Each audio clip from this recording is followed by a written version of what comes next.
Chào anh em thợ máy và các bạn. Như video trước tôi đã giới thiệu cho các bạn rồi, đó là cái bệnh trên chiếc xe OEM 100 mà có một người thợ làm trước rồi nhưng mà vẫn chưa được, tôi đã xử lý lại các bạn nhé. Bạn nào mà chưa đăng ký kênh thì mời các bạn vào đăng ký kênh để các bạn xem video đó. Còn video ngày hôm nay tôi sẽ chia sẻ cho các bạn cái vấn đề lắp ráp chiếc xe này hoàn thành để lổ các bạn nhé. Chiếc xe này là bị cong nấm, bị hết dầu, cong nấm, bó piston xi măng các bạn nhé, mà tôi đã tháo rỡ ra trình bày cho các bạn rồi. Clip ngày hôm nay chia sẻ cho các bạn cái vấn đề lắp ráp hoàn thành chiếc xe OEM 100 này và lổ lên cho anh em nghe các bạn nhé. Mời các bạn chú ý theo dõi.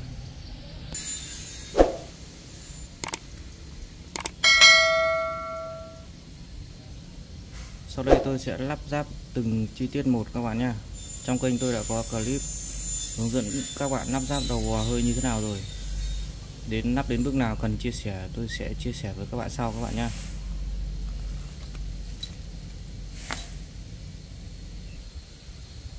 Trước khi lắp ráp cái đầu bò thì các bạn nhớ điều quan trọng nhất là thay đôi phớt vít này các bạn nhé. Đây, hai cái phớt này các bạn nhé. Và đây là hai phớt mới.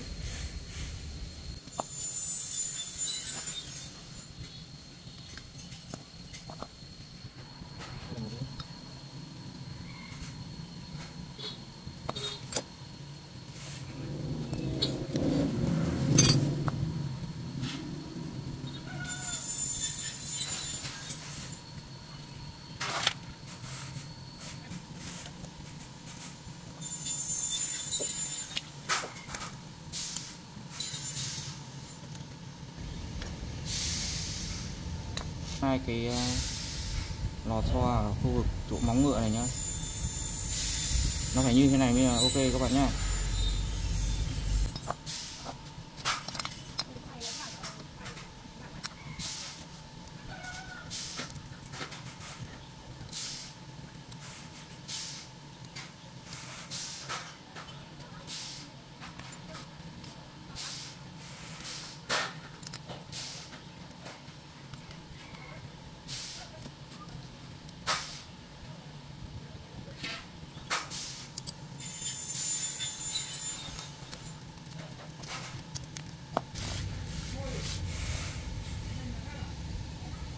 Như vậy là đầu bò bắt đầu nắp xong cái đầu bò này rồi nha các bạn nhé.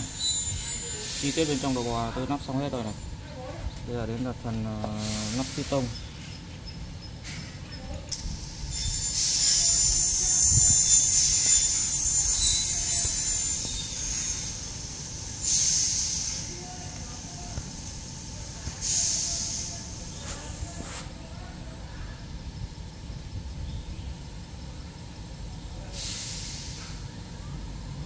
Các bạn chú ý cái phanh này nhá. Cái phanh này các bạn lắp vào xong thì các bạn phải lấy kìm các bạn xoay đều để cho nó vào đúng cạnh các bạn nhá.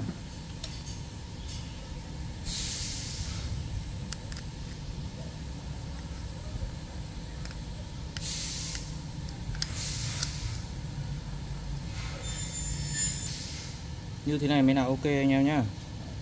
Xoay đi xoay lại này nó đúng vào đúng cạnh này.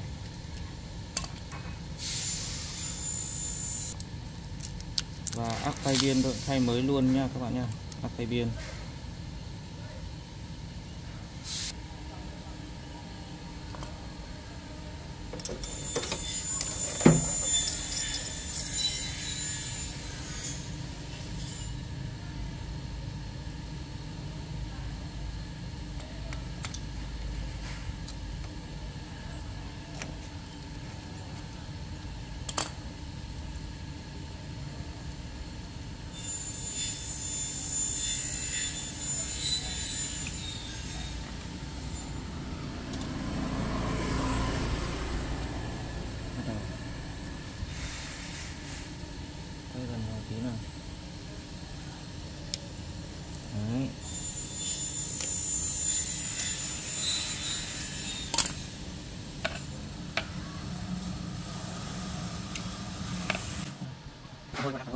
mũi keo đã xem này.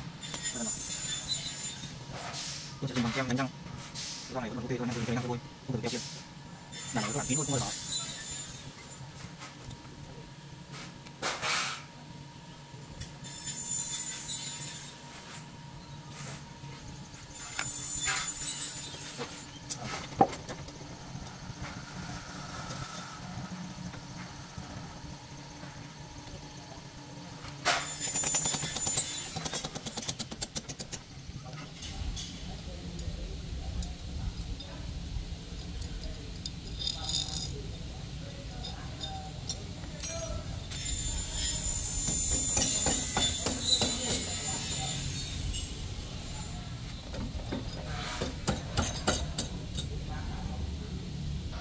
Đây là 2 con ốc, bắt tiếp theo đầu bò con, nó có hình dấu vít này. Đây các bạn, khi các bạn vào các bạn chiết nhẹ nhàng nhé, để tí nữa chúng ta ép đầu bò ngấm thân được.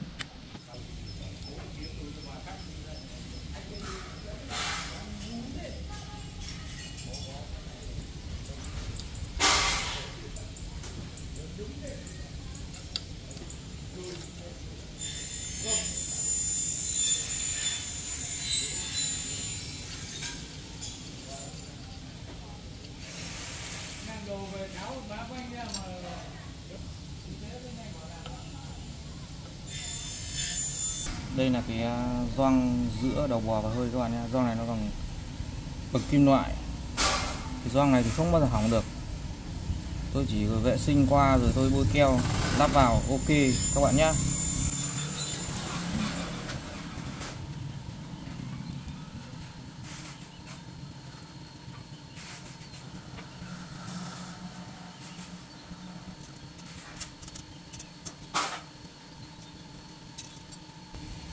Ý hai cái argo này nhá, là nó ở hai vị trí đầu bò chéo nhau như thế này để nó chống rung các bạn nhá.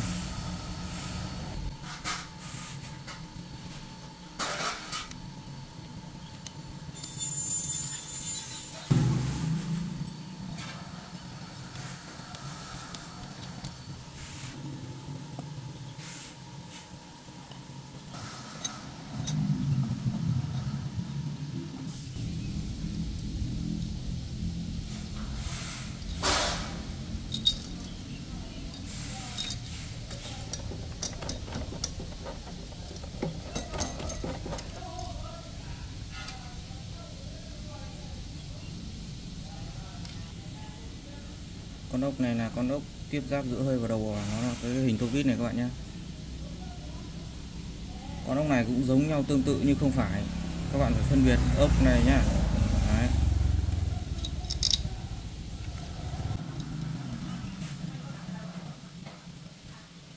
Và các bạn siết con này vào con ốc này, khi mà đầu bò trên đỉnh chưa ép thì các bạn siết hai con ốc này, các bạn siết vừa tay thôi, vừa chạm tới để nguyên, lúc nào các bạn ép xong đầu bò thì các bạn siết hai con này. Và chú ý nhá. Cái tai chuột này các bạn nhìn cái gioăng mới tôi thay gioăng mới, tai chuột là nó hướng về bên kia. Quay vào chỗ này đi, quay vào chỗ đỉnh đầu bò đây, quay đây. Đấy. Cái tai chuột nó phải nằm như thế này các bạn nhá.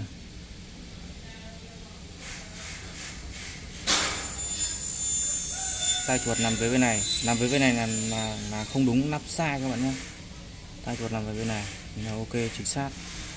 Và các bạn để ý cái nắp quay đây, cái nắp đỉnh đầu bò trên cùng này nó có một cái mũi tên đi xuống thì nó là đi xuống các bạn nhé.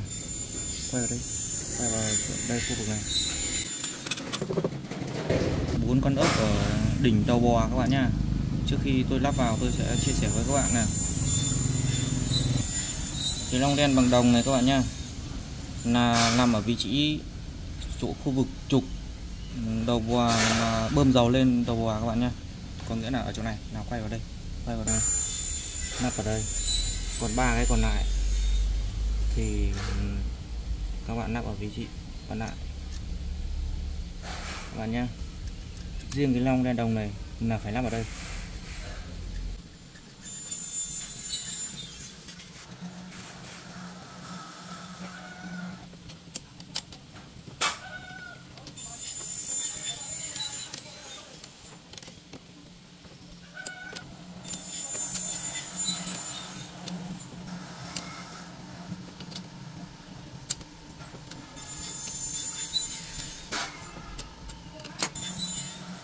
đầu bò chúng ta lắp xong rồi các bạn nhá. Bây giờ đến lượt là siết hai con này đã. Siết hai con này các bạn nên nhớ ở siết hai con này là con bánh trung gian này các bạn nhá.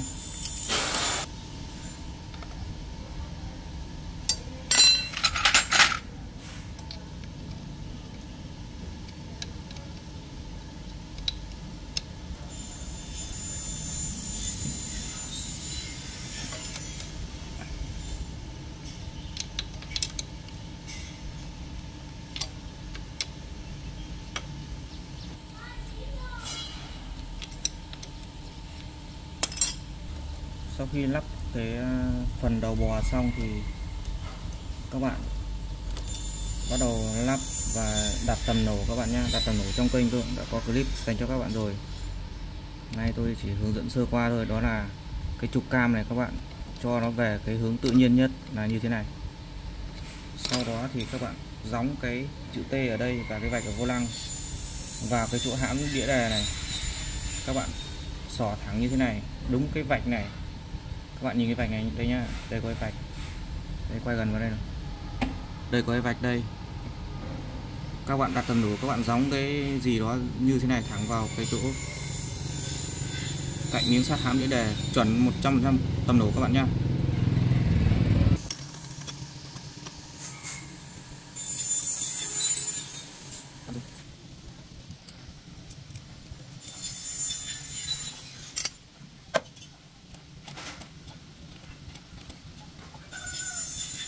Các bạn nên quay vô lăng hai vòng cứ được các bạn ra các bạn nhé.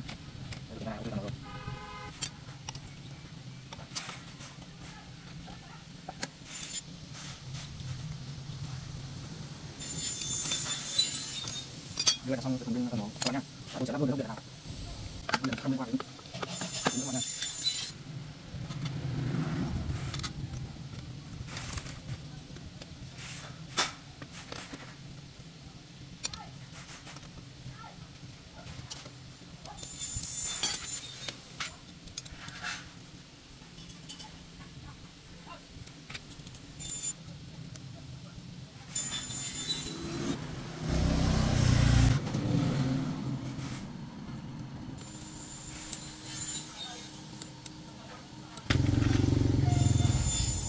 Cái phần gioăng ở bên phía cái hốc đầu vào bên này là gioăng vẫn còn ok nha các bạn nhé. Tôi chỉ cần bôi kem đánh răng vào.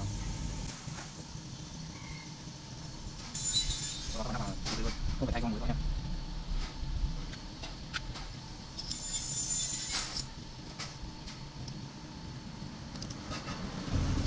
Đến cái nắp cam các bạn cũng bôi kem đánh răng như bình thường. Tôi dùng kem đánh răng, tôi không dùng keo chỗ này nữa. Các bạn bôi vào, các bạn đậy vào là ok xong cái phần nắp ráp hơi đầu bò và chúng tôi sẽ chuẩn bị lổ lên các bạn nha. Các bạn chúng tôi tiếp xem chiếc xe này lổ như nào các bạn nhé.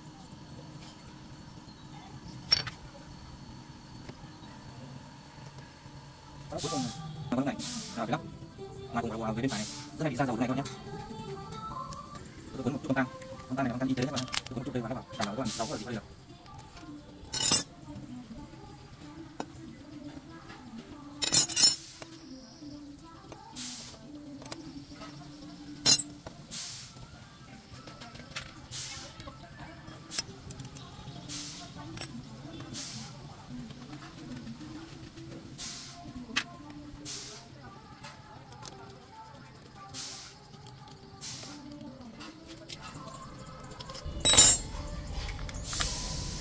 Như vậy là tôi đã hoàn thành quá trình lắp ráp hơi vào đầu bò chiếc xe mà video trước tôi đã giới thiệu cho các bạn, là làm bị lỗi đang đi tự dừng chết cụm lại máy các bạn nha. Máy chết cứng đơ lại và không đạp được. Bây giờ chúng tôi lắp ráp xong rồi, bây giờ chúng tôi sẽ đạp thử chiếc xe này các bạn nhé.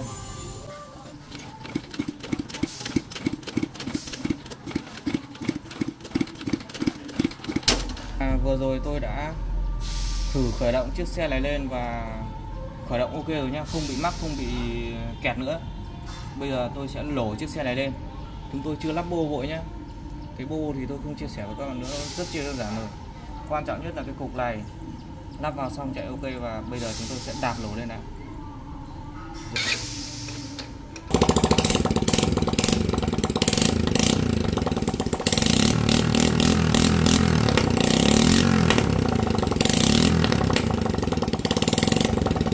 vậy là quá trình lắp ráp một chiếc xe, cụ thể là hơi vào đầu bò đã xong các bạn nhé.